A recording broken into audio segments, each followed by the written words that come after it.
Hi friends, welcome back to our channel Jyothi RK food world.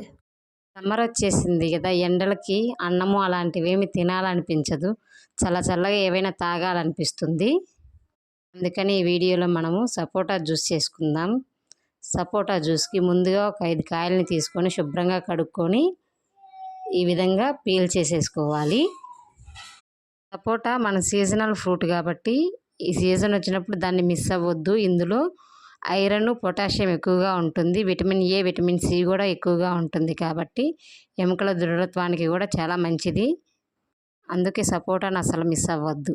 Peel చేసిన సపోటాలను చిన్న పీసెస్గా cut చేసుకొని లోపల ఉండే విత్తనాలన్నిటినీ తీసేసుకోవాలి.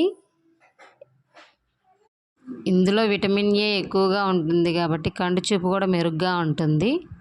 ముందుగా ఒక మిక్సీ జార్ని తీసుకొని అందులో ఐస్ క్యూబ్స్ వేసుకోవాలి. కట్ చేసి పెట్టిన సపోటా పీసెస్ని కూడా వేసుకోవాలి.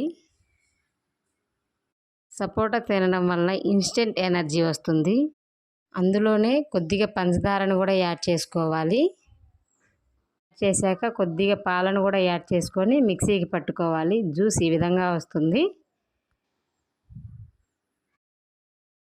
విధంగా చేసిన సపోటా జ్యూస్ని సర్వింగ్ బౌల్లోకి తీసుకొని సర్వ్ చేసుకుంటే సపోటా జ్యూస్ అనేది రెడీ అండి. గార్నిష్ కోసము కొంచెం బూస్ట్ని వేసుకొని కలుపుకోవాలి. బూస్ట్ వేసుకుంటే టేస్ట్ కూడా చాలా బాగుంటుంది. నేను ఈ వీడియోలో స్వీట్నెస్ కోసమని పంచదారని వాడాను. పంచదార బదులు మీరు బూస్ట్నైనా వాడుకోవచ్చు, లేదంటే డేట్స్నైనా వాడుకోవచ్చు.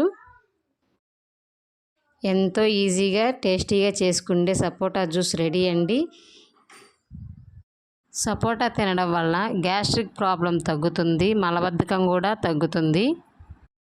ఇలాంటి మంచి వీడియోస్ కోసం మన ఛానల్ని ఫాలో అవ్వండి. ఈ వీడియో కానీ మీకు నచ్చినట్లయితే మన ఛానల్ని సబ్స్క్రైబ్ చేయండి, షేర్ చేయండి, కామెంట్ చేయండి, లైక్ చేయండి. Thanks for watching.